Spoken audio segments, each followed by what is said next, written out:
Welcome to Coffee and Pizza.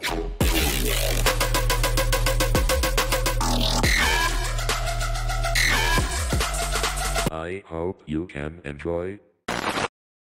Hola, muy buenas a todos y bienvenidos a un capítulo más de Café y Pizza. Y para el día de hoy traemos a un invitado muy especial, que además me ha costado mucho conseguirlo, porque es una persona que, bueno, tiene una vida, aunque lo veáis así, tiene una vida tunante, que se puede decir un poco de pago. Y bueno, creo que una persona, pues, como sabéis aquí al canal, pues traemos gente de todo tipo relacionada con la seguridad, gente más joven, gente más senior, gente tal, y da igual. O sea, lo que importa aquí son las historias y es lo que nos importa, y creo que Paco nos puede aportar un montón de perspectiva de la industria y de muchas cosas. Por lo tanto, sin más dilación, muchísimas gracias, Paco, por este ratito que nos das y que nos brindas.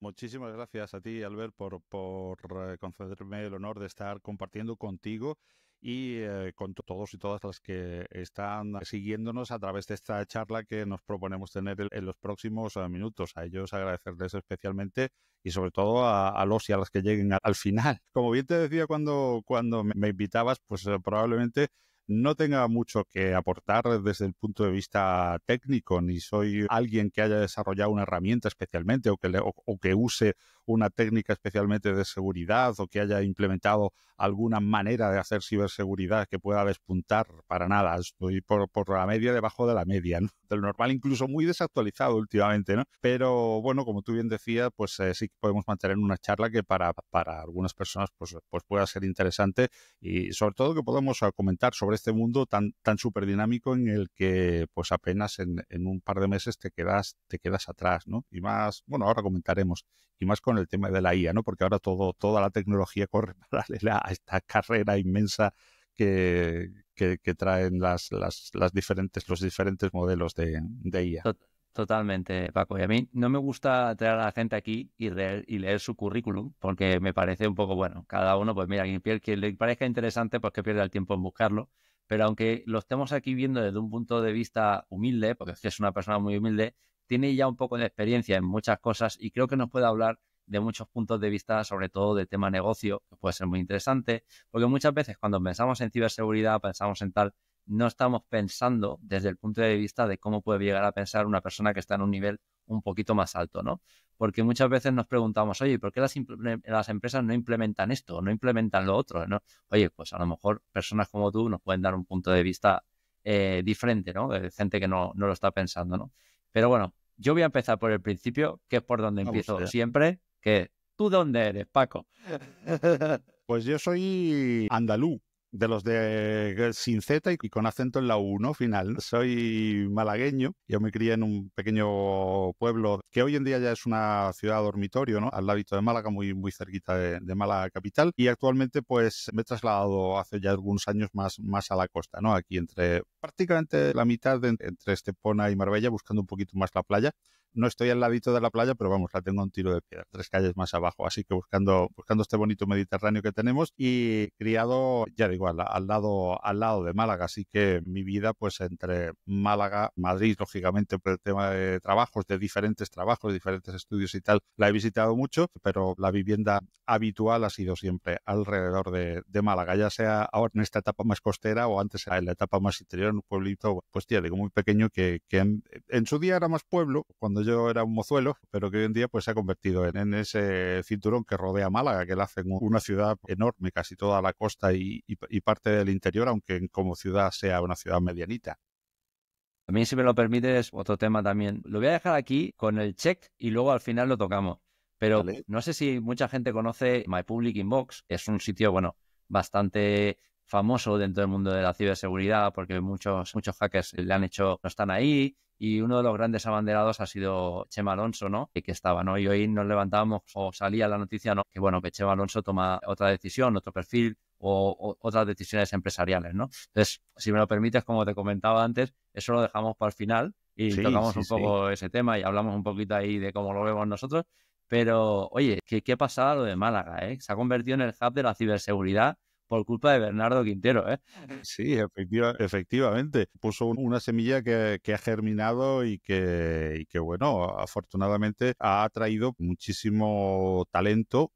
También, por supuesto, ha traído muchísima inversión y ha situado a Málaga en el mapa de la ciberseguridad y a través de la ciberseguridad de toda la tecnología en general. Como decía al principio, es que todo va de mano de la IA ahora, ¿no? Entonces, casi que cualquier cosa en la que estés en punta de lanza en ciberseguridad, ahora Málaga también casi que se va a poner en punta de lanza de los micros, ¿no? Procesadores. Cualquier cosa que arrastra hoy en día la IA, arrastra, o cualquier tema tecnológico, arrastra a la IA de por medio, la arrastra transversalmente, porque es que la IA lo atraviesa todo, ¿no? Era una cuestión de un vertical más. Yo recuerdo, sobre todo ahora que estamos tan inmersos o mi función está muy inmersa en OpenExpo, recuerdo cuando hace pues tan solo prácticamente 3-4 años, y OpenExpo para mí es un buen aprendizaje, aparte de ser un buen escaparate para todo el que vaya, que le animo lógicamente como parte de OpenExpo a que vaya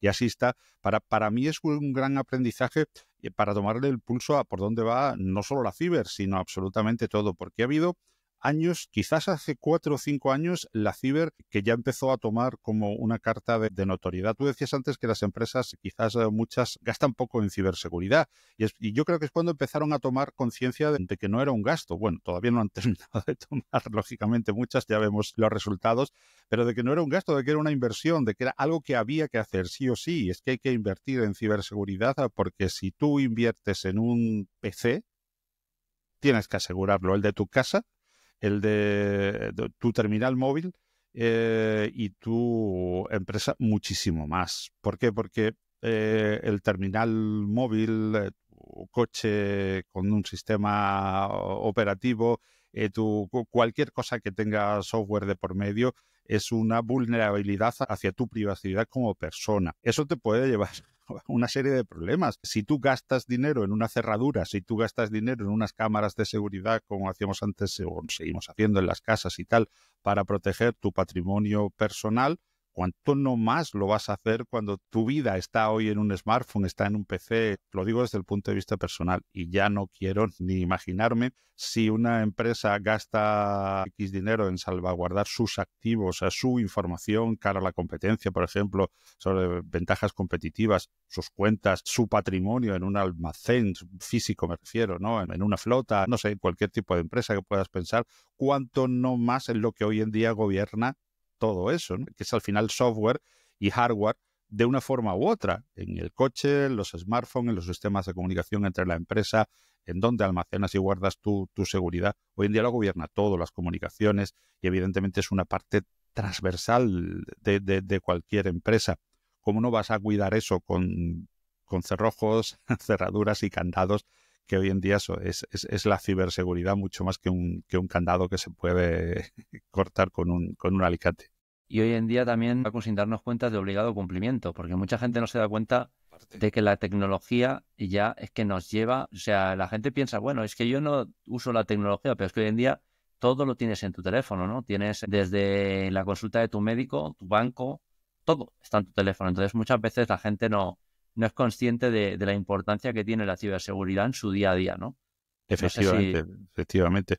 Mucho más una empresa, porque todavía un particular puede, ya te digo, que no quiera darse cuenta, ¿no? Y al fin y al cabo, pues casi todas las apps que usa, el propio teléfono y tal, pues ya cumple con una serie de normativas que cumplen por él, ¿no? Que se lo facilitan.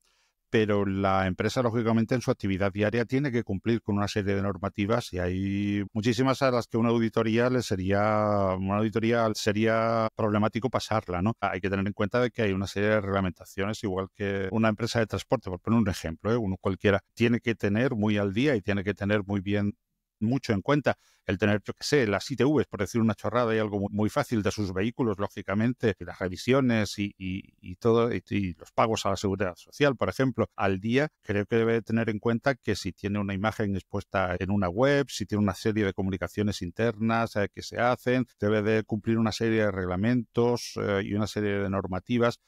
Pero yo no me quedaría incluso ahí, yo iría bastante más allá. No solamente debe de quedarse en cumplir, sino que siempre hemos dicho, en ciberseguridad siempre hemos dicho y se sigue diciendo que la ciberseguridad reactiva es bastante mala. La activa realmente es la buena, ¿no? Porque las amenazas están ahí, las amenazas ahora, sobre todo con la IA, vuelvo a salir el nombre, va a salir mucho esta noche. Sobre todo con la IA, pues se están renovando constantemente la manera de atacar. También la IA está ayudando constantemente a defender. Pero como decía, el estar activos ante esa amenaza que puede llegar, el estar vigilantes, por eso siempre es un primer escalón, un primer nivel de un SOC, y es lo primero que tiene que tener en cuenta el equipo, pues hay que meterlo también en la filosofía de la empresa como tal, no solamente en la filosofía de los técnicos o de los que están encargados de la ciberseguridad, de los equipos de ciberseguridad, si es que lo tiene la empresa o los tiene, digamos, subarrendados o subcontratados, pues hay que meterles, yo creo, hay que intentar que entre en la cultura de la empresa. Hay muchas que lo tienen, otras que no. Hay que tomar parte activa en esa seguridad, que al final es una gran inversión necesaria y no solamente obligatoria. Primero hay que pasar por el paso obligatorio de cumplir las normativas, pero aparte de ser obligatorio, que sientan que es necesario. Totalmente. Pero alejándonos un poco del mundo empresarial y un poco centrándonos en la persona, porque aquí, aunque a la gente, aunque no lo crea, Paco es una caja de sorpresa. O sea, me acaba de decir un punto que me he quedado loco. Pero bueno, vamos a irnos un poco más atrás. ¿Cómo empieza tu carrera estudiantil? O sea, ¿por qué decides estudiar lo que empiezas a estudiar? Pues he dado muchos tumbos. Yo estuve en la Universidad de Málaga pues cuando terminé mi bachillerato. Entonces, soy de los de la EGB, yo soy ya senior, de los que está buscando casi ya la despedida del mundo laboral en unos añitos, ¿no? Ya estoy en el último tramo. Por lo tanto, soy de aquella generación de la EGB que después hacía su bachillerato y su COU, ¿no? El curso de orientación universitaria, que algunos de 40 para arriba, más o menos, ¿no? 40 y pico, pues todavía recordarán. Que cuando terminé el COU, decidí estudiar ingeniería técnica electrónica, lo que era perito, ¿no? Antes estaban antes de los grados, pues las carreras de 3 años y las de 6, ¿no? Las de 3 eran las diplomaturas, las de 5 o 6, depende de las carreras, eran las 5, era lo más normal, pues eran las licenciaturas, ¿no? Estaba todo agrupado en grados. Y yo escogí la carrera corta porque, bueno, mi familia en ese momento, pero era lo que se podía permitir y además mi familia, pues eran en el pueblo eran los de la luz. Digo en andaluz, los de la luz, porque trabajaba en temas de electricidad. Y entonces un poco, pues era una buena salida. Mi padre, el pobre que paz descanse, pues oye, si tenemos que ir por ahí a buscar un perito para que nos firme las acometidas, las instalaciones de baja, ¿no? De baja en electricidad y tal, que era lo que hacían ellos. En fin, pues tú ya tienes trabajo. Si te sacas la carrera, pues te vienes aquí y ya tienes trabajo. Y además, pues con ese trabajo, pues ya haces currículum y optas a otras cosas para que no te tengas que quedar aquí en el círculo familiar. Pues bueno, pues vale, pues está bien. Pues yo me dediqué a eso, pero en definitiva yo quería ser piloto. Como casi todos los niños, ¿no? Muchos niños, ¿no? Yo quería ser piloto, yo tenía metido ahí en la cabeza aquello de por un tío mío también que tenía pues todos mis libros en aquel entonces. Acceso a internet no tenía para poder tener un simulador como hoy, ni mucho menos. Y se me metió aquello en la cabeza, pero lógicamente era inalcanzable. En aquellos tiempos, sobre todo, era algo bastante reservado. Podían ganarse la vida como piloto que no viniesen del mundo militar. Luego aquello se acortó bastante, pero en aquel momento tenían bastante libertad para hacer los primeros años dentro del mundo militar y después estaban mejor remunerados en el mundo civil. Y de ahí había una cantera muy grande que prácticamente hacía que casi nadie saliese del mundo civil. Y bueno, pues entre que era bastante caro y que mi familia en aquel momento no podía, pues seguí con el gusanillo, seguí pensándomelo, seguí con muchísimas ganas, pero no era algo realizable.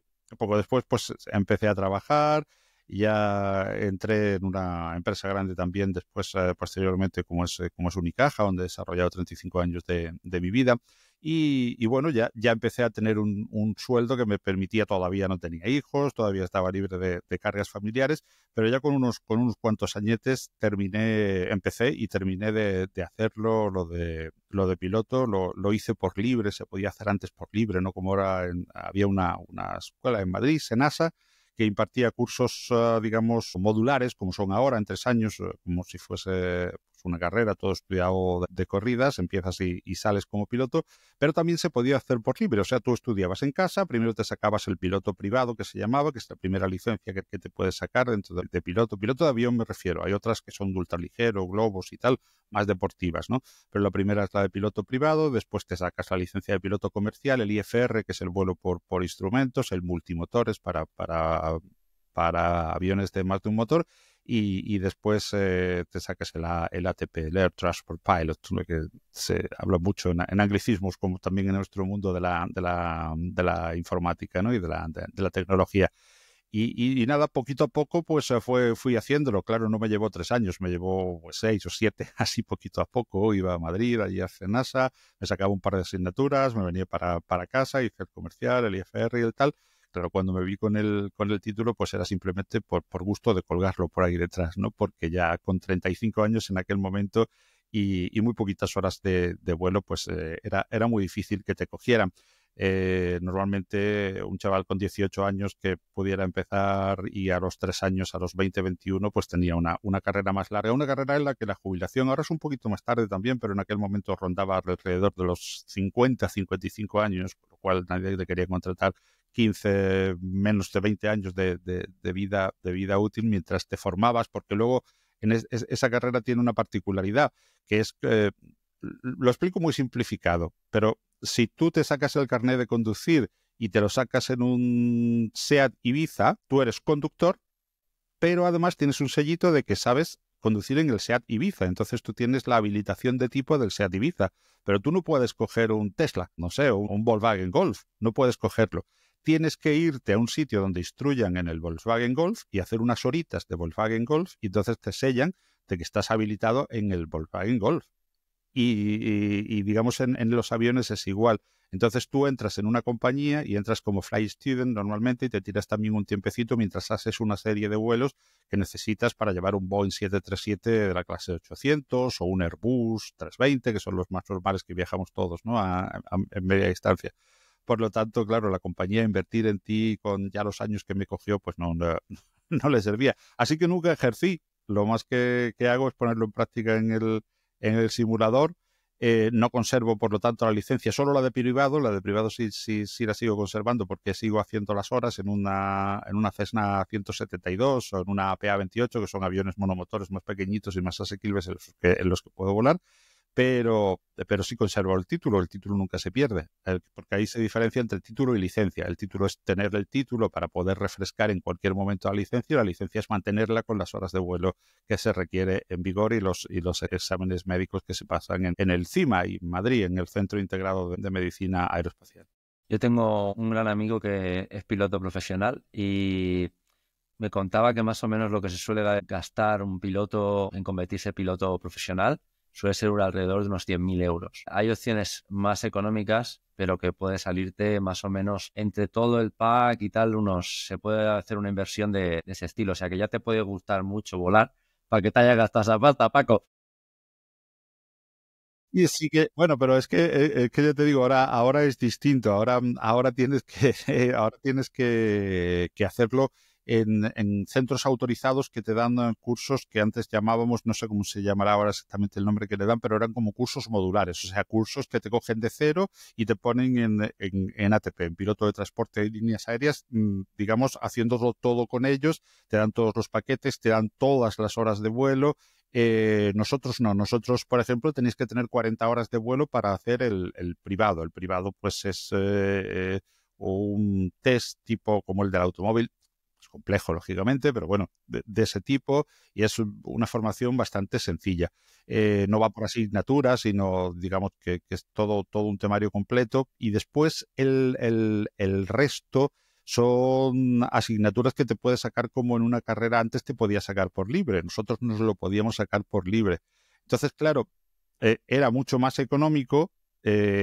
Hacías las horas, yo muchísimas de las horas de vuelo que me hice, pues me las hice, digamos, haciendo favores, apuntando las horas de otro, haciendo vuelos ferry. Ferry significa traerte el avión de otro lado. O sea, tú vas con el avión a un sitio y luego te lo traes para la base ya, digamos, cuando has hecho el servicio, ¿no?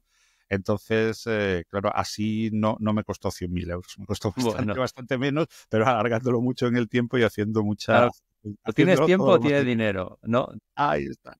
Ellos, esta parte la han sacado, ¿no? Al final eso es un poco de ciberseguridad, la gente tiene que estar flipando y diciendo, ¿qué dicen estos dos hablando de aviones, no? Yo voy a explicarlo porque, primero, yo creo que al final el tema de la aviación es un mundo muy interesante y quien le quiera meter mano, hay muchos temas de ciberseguridad en tema de aviones y todo eso, que además lo digo porque aquí en Madrid tenemos la Boeing, que, bueno, contratan gente que se interesa en eso y puede ser una parte interesante, por si a alguien le gustaba la aviación y le gusta también el ciberseguridad, oye, pues pueden ser dos mundos que se pueden unir muy bien. Y Que no, y luego, al final, evidentemente, una de las cosas que me encanta al oír tu podcast es que charláis. No es una clase magistral de alguien a quien invitas a hablar de una herramienta específica y a sacarle las tripas ahí para que tú, a modo de tutorial, hagas. Pues eso ya hay ya hay otros sitios, y si no hay muchísimas. Sí, cursos. Pero por exactamente. otro lado, también quería decir, Paco, que ahí se nota un poco la mentalidad tuya de que siempre has sido una persona que siempre ha tenido muchas ganas de aprender. Y yo creo que eso es lo que te lleva a meterte a estudiar ciberseguridad, porque tú no empezaste joven a estudiar ciberseguridad, ¿no? Porque tienes la licenciatura y todo. O sea, ¿qué te lleva después de decir, "Vale, voy a estudiar piloto, ahora voy a estudiar ciberseguridad"? No, para nada, para nada. Bueno, la verdad es que la ciberseguridad al final no formaba parte de la carrera, digamos, de mi formación específica, ¿no? Que era en ingeniería técnica electrónica. Después ya a partir de ciertos cursos que pude ir haciendo online, me fui interesando más por el campo de la informática en general al principio, de la tecnología en particular al principio, sobre todo me metí mucho por el tema a través del tema del software libre, ¿no? El software libre al principio, en los tiempos en los que yo empecé con el open source y el software libre, pues requería estar constantemente cacharreando, informándote, sacándole un poco las tripas al equipo. No estaba todo tan, vamos a llamarle, servido o mascado como en Windows o en Mac, ¿no? Que está más orientado a un usuario final que no esté interesado realmente en la tecnología. Por supuesto, son herramientas válidas para cualquier otra cosa, igual que GNU Linux, pero me refiero a que GNU Linux quizás no estaba, ahora ya un poquito más, pero no estaba tan orientado para ese su usuario final, y Windows o Mac, si tú no querías ir más allá, podías utilizarlo un poco a nivel electrodoméstico, ¿no? Digamos, podías tenerlo más asequible todo. Entonces, el estar en Linux, el querer curiosear dentro de GNU Linux me obligó a interesarme un poco más por diferentes herramientas que tampoco eran de ciberseguridad exactamente, sino simplemente la red pues era un problemazo, hacer entonces funcionar un módem era en GNU Linux un problemazo. Entonces todo ello me fue alimentando la curiosidad, una curiosidad que creo que tengo innata, ¿no? Porque es que me gusta aprender, no sé, disfruto. Yo para mí aprender es disfrutar y darme de bruces muchas veces con la realidad de que por cada cosa que creo saber me doy cuenta de que hay 9 que ignoro. Es algo evidente, ¿no? Que nadie puede negar. Entonces, lo que falta es tiempo, falta es vida, ¿no? Para todo lo que uno quiere aplicar. Y entonces te decía el tema de que me gustó GNU Linux, la filosofía aquella del open source y tal. Oye, me pareció interesante, voy a intentar cacharrear. Y era difícil cacharrear, pues había que enfrentarse por ahí un poco a las tripas, ¿no? Además, como las tenías las tripas por delante, pues al principio me interesó más el tema del desarrollo puro y duro, del código, de las herramientas, la administración de los propios sistemas Linux. Y todo ello, pues me metió un poquito a conocer el mundo de la ciberseguridad ya tardío, bastante tarde. Estoy hablando de quizás en la última década. Lógicamente la ciberseguridad también, como es un tema transversal, te la vas topando, pero tratar con herramientas específicas, hacer ya cursos específicos de ciberseguridad y hacer algún máster de algún tema concreto y tal, ya ha sido en la última década. Y todo ello me ha llevado, ya te digo, la curiosidad dentro del mundo de la informática, dentro del mundo del software, ha sido gracias a GNU Linux y al open source, gracias a lo difícil que era, ¿no? Que había que meterse a investigar y no lo tenías todo tan hecho, ¿no? Que por una parte es muy bueno, o sea, que nadie entienda en esto ninguna crítica, que porque yo utilice, me gusten más o me sienta más atraído por el tema de GNU Linux a Mac y a Windows. Al revés, es un negocio que le ha ido muy bien, que lo han hecho súper bien y que y que necesita de que todo funcione bien, funcione fácil, funcione intuitivamente y a la primera, porque hay quienes no lo usan para nada tecnológico, hablemoslo así, sino que su uso es un uso más electrodoméstico, ¿no? Eso quizás lo tienen algunas distribuciones de Linux hoy en día ya, pero entonces no, y entonces aquello me metió casi sin querer, me fue metiendo a profundizar en las Te iba a tripas del comen- cacharro, como se dice en mi pueblo. Te iba a comentar, Paco, ¿tú eras de los que te cocinaban los kernel y todo? ¿Te tocaba hacerte los Bueno, kernel? tanto como cocinármelo no, pero compilármelo sí, claro, ya una vez metidos ya en el equipo de pruebas, por supuesto yo los kernels en cualquier distribución ahora mismo, por ejemplo la que me está sirviendo ahora, pues está muy customizada, está muy arreglada y muy apañada, pero el kernel, por ejemplo, que está corriendo ahora mismo, pues es un kernel que sirve Ubuntu en sus repositorios, ¿no? El 6.8 en concreto, ni siquiera uno muy avanzado. En el equipo de pruebas, pues sí, Fedora se presta muchísimo más a ese tipo de cosas y ahí pues sí que me gustaba, ya hace mucho tiempo que no, pero sí compilarme los kernels y tal. No tocarlos Te lo mucho, com- no llego a ese nivel, pero compilarlos, por ejemplo, sí, por gusto de compilarlo, más que porque realmente lo necesitasen y porque realmente fuese a hacer algo especial con ellos, que yo pudiese modificar, ¿no? Más que nada lo digo por lo siguiente, Paco, porque hay gente que hoy en día, por ejemplo, ¿no? Te voy a poner un ejemplo. Y no sé qué edad tendrías cuando tú empezaste a cacharrear con el tema de la ciberseguridad y tema de Linux, pero tendrías, yo calculo, más de 25 o 30, ¿no? Sí, por eso sobradamente. Entonces, Y 40 también, casi. por eso te digo que 40 hay y gente largos, sí. hoy en día dentro del mundo del sector de que, bueno, en España estamos viviendo bueno, podemos decir, hay una crisis laboral, ¿no? Donde muchas veces la gente se queja de que hay sueldos bajos y que esas cosas, ¿no? Entonces, una de las cosas que me gusta también poner ejemplos, ¿no? Reales de personas que no lo han tenido fácil, porque aunque parezca que ahora sí que es muy fácil, pero en tu época, cuando empezaste a estudiar, el acceso a la información no era como hoy en día, que tienes un chat GPT que te lo explica todo perfectamente y como para un niño de 5 años, ¿sabes? Y aun así tuvieran la motivación para hacerlo, ¿no? Que dentro del mundo de la ciberseguridad, como bien sabes, pues es un mundo que hoy en día requiere a muchos profesionales y por desgracia el acceso a gente más junior es un poco complicado, ¿no? Entonces sí que a lo mejor, aunque haya gente que aunque le parezca mentira, y yo muchas veces se lo comento a personas, le digo, oye, ponte a estudiar ciberseguridad, pero es que tengo 35 años y he sido cajero toda mi vida. Oye, pues a lo mejor tu validez dentro de ser cajero, otras personas le ven interesante, o tu visión a la hora de enfrentarte a un conflicto entre dos trabajadores puede tener valor a la empresa. O entonces yo creo que nunca es tarde, ¿no? Si la dicha es buena, y creo que el ejemplo claro eres tú, ¿no? Y creo que al fin y al cabo esa motivación tiene que impregnarse y también en la gente mayor. No sé qué opinas tú de eso. Sí, total y absolutamente. Hay un edadismo que es cierto, que no podemos negarlo, que lo tienen los recruiters a la hora de contratar a un senior. Porque, lógicamente, cuando hablamos de que quieren senior, no es que quieren un senior que tenga una formación de junior. O sea, no quieren un señor con 55 años que esté empezando. Eso es un problema. No importante.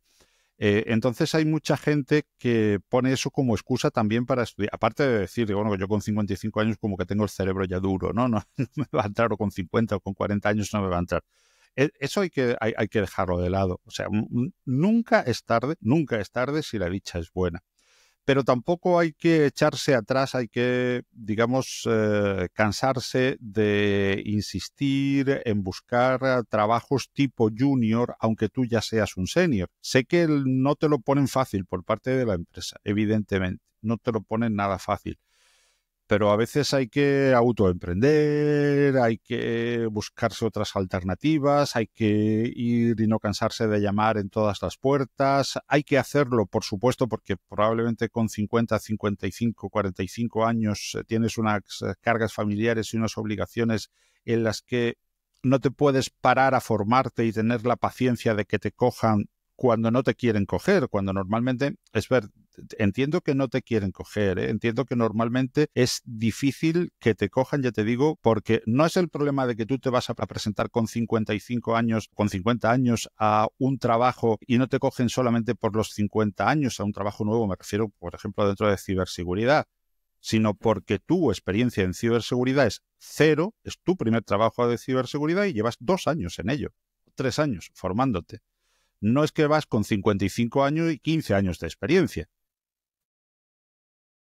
Y no me cogen por los 55 años, no me cogen porque en realidad las puertas están también cerradas para un junior.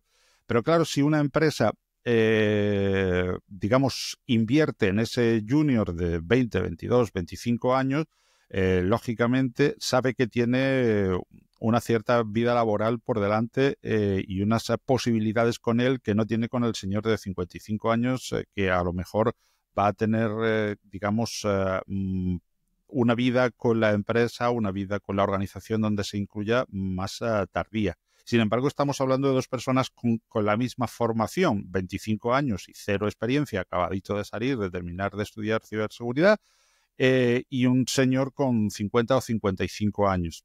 Lo tienes más difícil.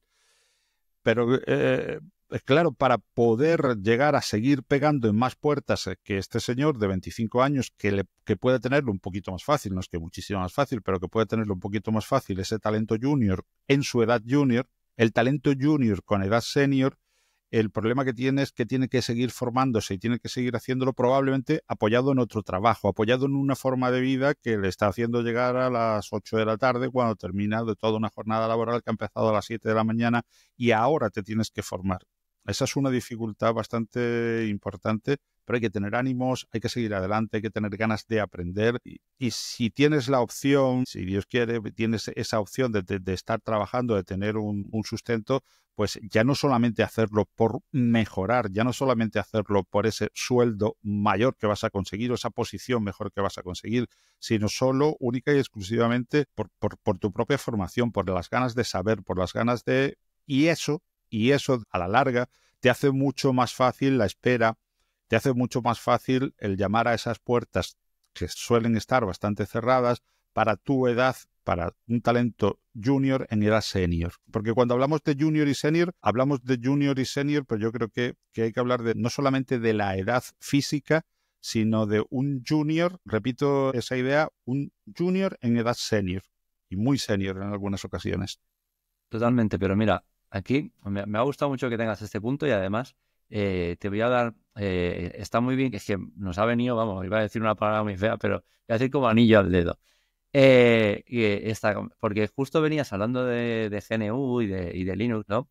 Y yo es que tengo conocidos que con 25 años, o sea, no les falta trabajo e incluso tienen que hacer jornadas y se los llaman de las empresas de todos los sitios y tienen poca experiencia profesional y tengo gente que tiene y que no lo llaman nunca.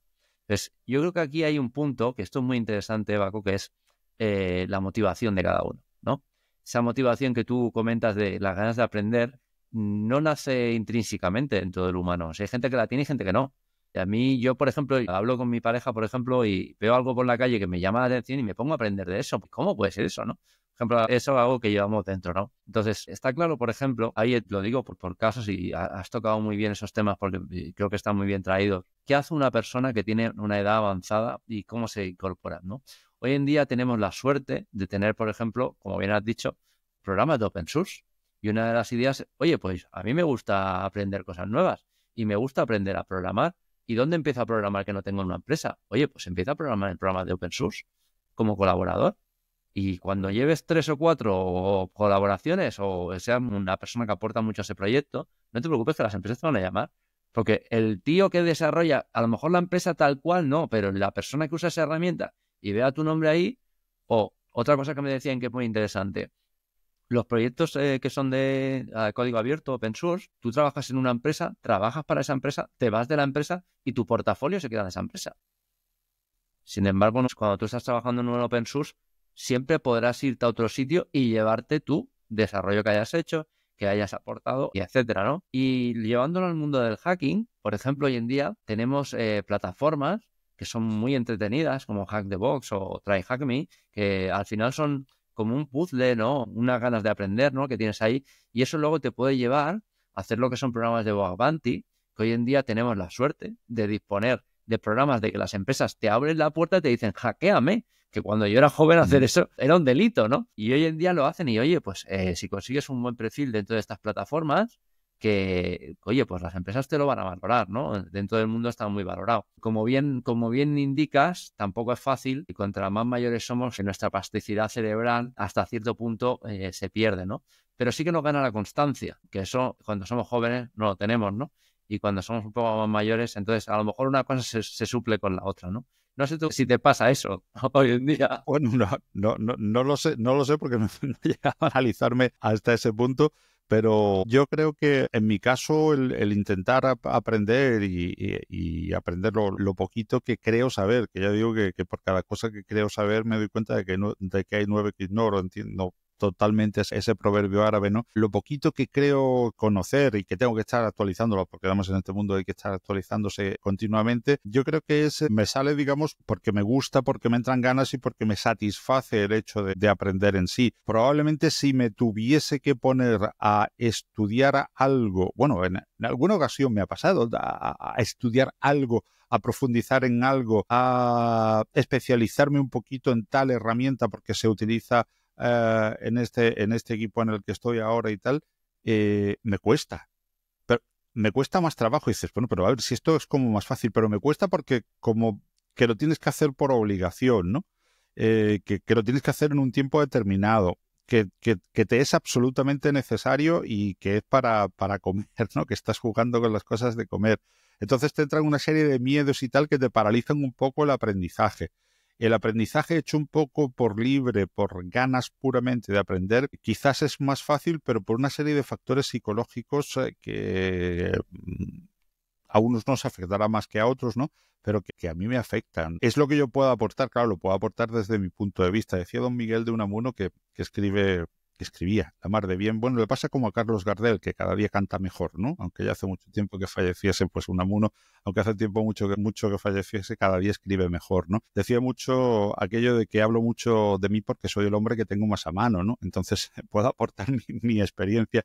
Y mi experiencia es que es eso, que cuando haces una cosa por pura necesidad, por una necesidad y además perentoria que está ahí en el tema de aprender algo, ¿no? Aprender un software específico, una herramienta específica, una metodología incluso, no hace falta que sea una herramienta o un software justamente. Cuando se hace de manera perentoria, a mí por lo menos, y creo que mucha gente me lo ha dicho así, me lo ha transmitido así, se le hace más difícil, pero por esa carga que te creas alrededor, que cuando lo haces por pura voluntad, en la que experimentas, en la que aprendes y en la que interiorizas cosas como, digamos, mucho más, entre comillas, difíciles, porque hay cosas difíciles para unos y para otros, pero digamos más complejas. No quito la palabra difícil, más complejas, ¿no?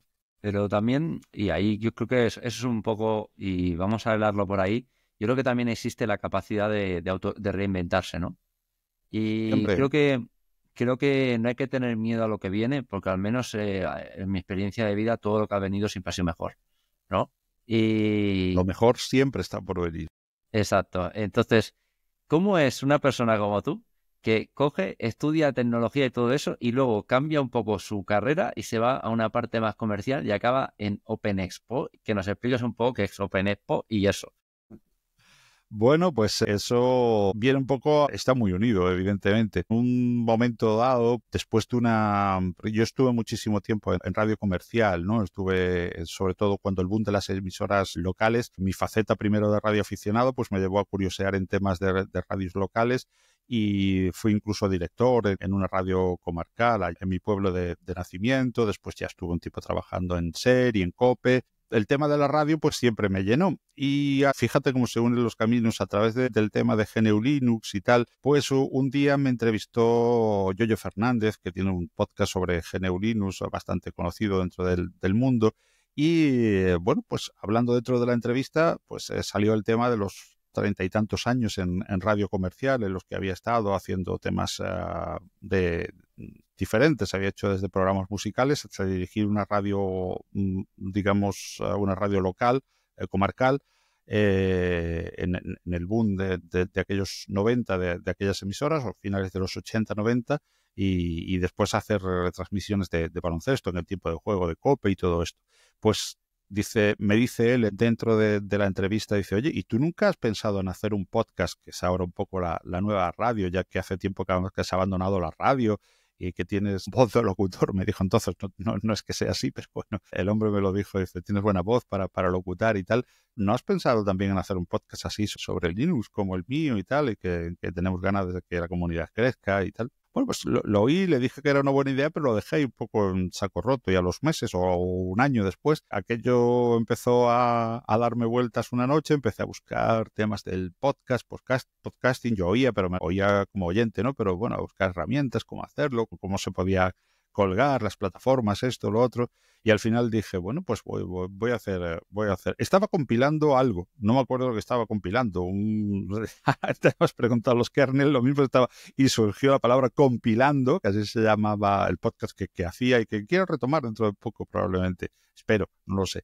Y así surgió Compilando Podcast, que es un podcast. Este podcast, pues al final iba con él a diferentes sitios, a diferentes eventos. Uno de ellos a Open Expo. En Open Expo obtuve además un premio, el Open Awards al mejor medio hace ya algunos años, y a partir de ahí pues entablé también relación con el CEO, con Philippe Lardy, gran profesional y mejor persona, y con él pues poco a poco me fui relacionando. Empecé a hacerle algunos trabajos de presentación, presentando los Open Awards, y a través de eso pues empecé a relacionarme ya de manera más estrecha, hasta entrar dentro de la organización y estar hoy pues colaborando ya codo a codo con Open Expo, que al final forma parte de My Public Inbox, ¿no? Que fue adquirido por My Public Inbox, y que, bueno, hace 2 días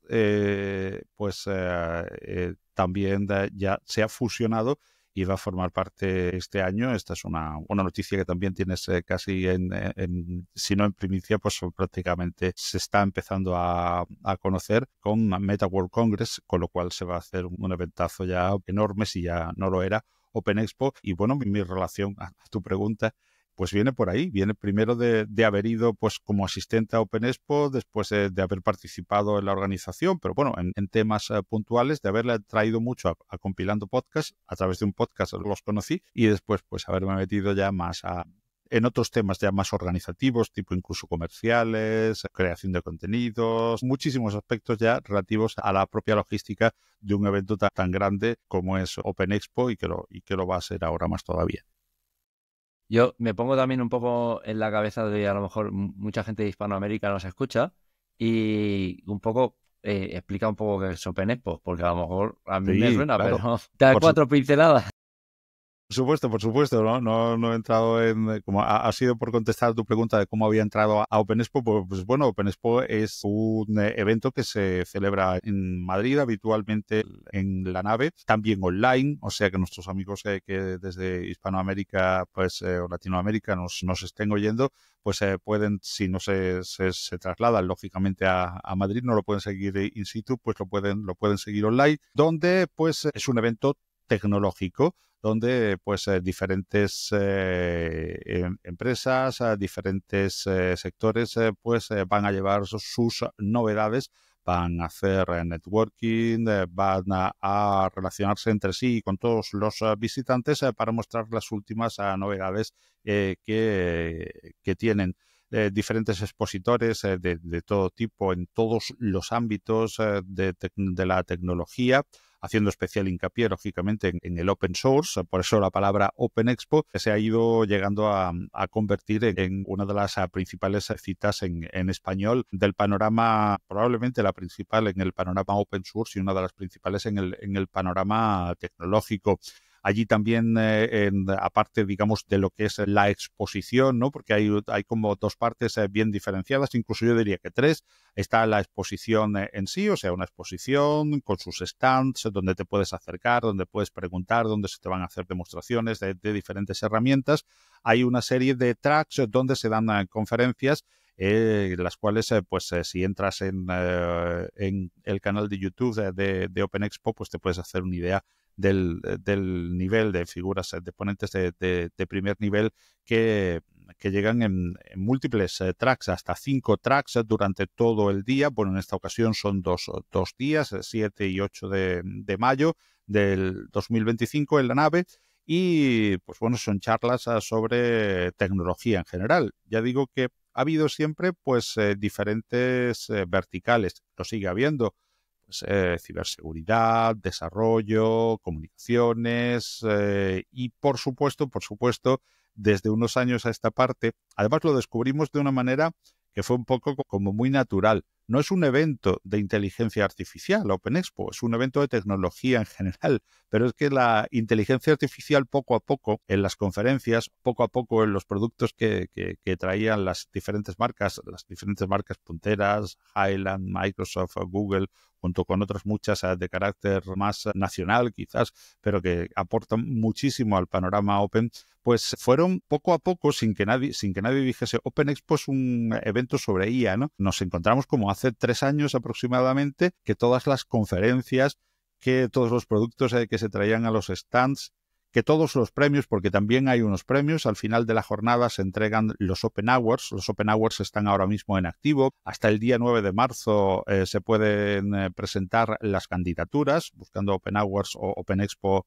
Europe 2025 y entrando dentro de Open Awards se pueden presentar las candidaturas. Si crees que tienes un proyecto, si crees que tu empresa pues tiene algo innovador que aportar, se presentan, después hay una serie de votaciones y finalmente hay un jurado que elige y se hace una gala al final de Open Expo. Pues nos reunimos todos alrededor de esa gala. Bueno, pues decía que también esos premios, pues empiezan a girar alrededor de la inteligencia artificial. Claro, hace 3 años era casi el boom, ¿no? Ya venía apuntándose, pero es que nos encontramos que el 90 y pico %, hasta que hace 2 años el claim fue absolutamente la inteligencia artificial, ¿no? Y este año pues también es mucho, lo que pasa es que el claim es Humains, escrito en castellano, en lo cual se hace ese juego entre la palabra en francés humano y la AI de inteligencia artificial, en la que pretendemos poner el foco pues en el lado humano, las personas, ¿no? En los humanos que están, en los que hacen, en los que producen, en los que crean, en los que renuevan, regular, en los que usan y en los que escalan y realmente, digamos, hacen negocio también y generan negocio y riqueza a través de la inteligencia artificial. O sea que estará como clay la inteligencia artificial, aunque en este año pues lo centramos más en ese lado humano, ¿no? Y es que la inteligencia artificial lo ha pinchado al final, igual que pasó en Open Expo. Te decía que por eso para mí es un aprendizaje Open Expo de toda la tecnología. Todos esos verticales que eran ciberseguridad, comunicación, lo que quieras poner dentro de la tecnología, al final se han ido pinchando por un hilo transversal que ha ido recorriendo en vez de los diferentes verticales, lo ha ido uniendo todo, ha ido impregnando, ha servido como herramienta, como catalizador en nuestro mundo, en el de la ciberseguridad, que nos unen en ese espacio de Albert. Ha creado herramientas tanto para atacar como para defender, sigue creando y va a seguir, ¿no? Bueno, y el siguiente paso es la cuántica, ¿no? Donde dicen que ya hay ataques y defensas preparadas cuando prácticamente no está más que echando a andar, ¿no? Así que la IA es que ha llegado para impregnar absolutamente toda la tecnología y lo aprendí pues en los últimos años viendo cómo teníamos que ir cambiando el claim de Open Expo, pero porque nos arrollaba también, el claim nos lo dictaba la propia inercia de todos los participantes, de todas las empresas, de todos los ponentes, y ahí andaba por cualquier rincón de la tecnología. Tiene totalmente sentido y al final, como tú dices, mira, justo lo estaba comentando anteriormente, a la misma velocidad que dicen, la IA nos va a quitar el trabajo a los especialistas en ciberseguridad. No, porque a la misma velocidad que avanzamos los especialistas en el sombrero blanco, white hat, avanzan los de black hat. Entonces, tenemos que ir a tope. Pero bueno, hablaría de 1000 cosas contigo, Paco, pero si me permites, vamos a ir cerrando la sesión y como tú eres una persona que tienes punto en My Public Inbox y hemos hablado de Telefónica, hemos hablado de Open Expo, no puedo dejar de pasar por encima lo que ha pasado ya con el hacker más famoso, podemos decir, desde habla hispana. Totalmente. quien está escuchando el podcast, sabe, han pasado unos días, pues nos levantábamos con la noticia de, bueno, de que bueno, Chema daba un paso al lado, ¿no? Y pasaba a tomar otras acciones dentro de, bueno, de su vida, ¿no? Quien no lo sepa, yo tampoco que tenga el ojo puesto encima de Chema de lo que hace o no, ¿no? Pero sí que yo sé de buena tinta y por amigos que tenemos en común, que es un tío que, bueno, tiene muchos emprendimientos y tiene muchas cosas que salen de sus manos. Y yo desde mi punto de vista, y aquí me voy a mojar, yo si quieres decir algo luego, Paco, pero yo me voy a mojar, yo creo que le han hecho un favor, porque al final, Paco, yo creo que Chema es un tío que tiene muchísimo talento en muchos aspectos de la vida y, bueno, tiene una visión a nivel de futuro que creo que puede ayudar a muchas empresas, incluso a la suya misma, que bueno, que no hay que olvidar que Chema empezó con Informática 64, que era un chiringuito que se montó él, él y 4 amigos. No sé cómo... Efectivamente, no para de realizar actividades. Telefónica es su actividad principal. Creo que está orgulloso y contento de todo lo que ha hecho y de todo lo que va a hacer, a buen seguro, en Telefónica, porque esto yo entiendo no lo puedo saber, no tengo ni idea, pero entiendo simplemente que es un paso más natural en la evolución. Pues hay renovación en Telefónica, pues en muchos aspectos, pues hay renovación en su departamento y él ahora pues se dedicará pues, simple y llanamente a otras funciones. Creo que ha dado tantos pasos al lado, como tú decías antes, Albert, que todos los ha convertido en pasos adelante, que yo no espero más que de Chema Alonso que esto sea un paso adelante y que nos va a aportar y a seguir aportando cosas nuevas. Ha aportado muchísimo dentro de Telefónica y fuera de Telefónica, evidentemente también, con sus emprendimientos, con todo el legado que ya ha dejado, y que, como tú bien dices, simplemente, no sé, siempre parece que es negativo un cambio en la vida. Yo, como he tenido tantos también y he rolado por tantas cosas y tantos aspectos, creo que siempre es un cambio que se produce en las estructuras y un cambio que lo poco que conozco a Chema, porque tampoco yo realmente no lo conozco mucho, lógicamente por condiciones de trabajo he tenido que relacionarme con él de vez en cuando, pero puramente prácticamente en cuestiones laborales. Pero de lo que lo conozco y de lo que conocemos todos de su carrera, lo que está seguro es que esto no va a ser un paso al lado, sino un paso adelante y seguirá aportando. Yo tengo todas las esperanzas y todas las garantías, creo, de que sí, de que puede ser muy positivo, aunque a veces parece que se vea con un halo así como negativo, ¿no? Ha dejado unas actividades y ahora empezará con otras, que dará mucho que hablar y seguro que para bien. Totalmente de acuerdo contigo. Además, añadir que, bueno, pues mucha gente puede tener... Existe la controversia de que sí, Chema es hacker, que si no eres hacker, mira, yo siempre digo lo mismo, digo, sea mejor hacker o sea peor hacker, lo que ha hecho Chema Alonso por la ciberseguridad en idioma hispano, cómo lo ha puesto sobre la mesa, cómo ha llegado a muchos sitios, creo que solo por eso, todo lo que nos dedicamos a ciberseguridad tenemos que dar las gracias. Porque... Total y absolutamente. No solamente sus capacidades técnicas, no sé por qué se duda, no lo entiendo, porque ahí están, ¿no? Hay gente pato. Hay gente pato, pero lo que sí que dudar de lo que tú dices, de que su capacidad de comunicación ha puesto a la ciberseguridad en habla hispana en todo lo más alto y ha sido, no voy a decir el principal artífice, pero sí entre el top de los principales artífices, con total y absoluta seguridad. Pues nada más que por eso ya me quito el sombrero, el blanco, el gris, el negro y todos a la vez. Así que por eso, precisamente por eso, tengo la confianza de que esto pues es simplemente un paso más en su carrera y que lo va a convertir en un paso adelante, evidentemente. Totalmente de acuerdo contigo. Pues yo, don Paco, con su permiso, lo vamos a ir dejando por aquí, porque tendría... Con Paco me conformo, sin el don. Yo, con tu permiso, lo vamos a ir dejando por aquí. Tendría 40.000 preguntas más que hacerte. Ya volveremos a hablar del tema de los aviones, si a la gente le interesa. Que a mí los aviones me gustan, pero ya lo dejamos por otro día, ¿vale? Un placer, señor. Me encanta también, pero sí, en otro momento que ya habré dejado dormida a toda tu audiencia. Pero bueno, lo siento por ti, Albert, pero... dejamos el siguiente podcast de aviones. Perfecto. En eso quedamos. Venga, un abrazo grande. Chao, chao. Un abrazo. Gracias. Hasta luego. Chao. Chao.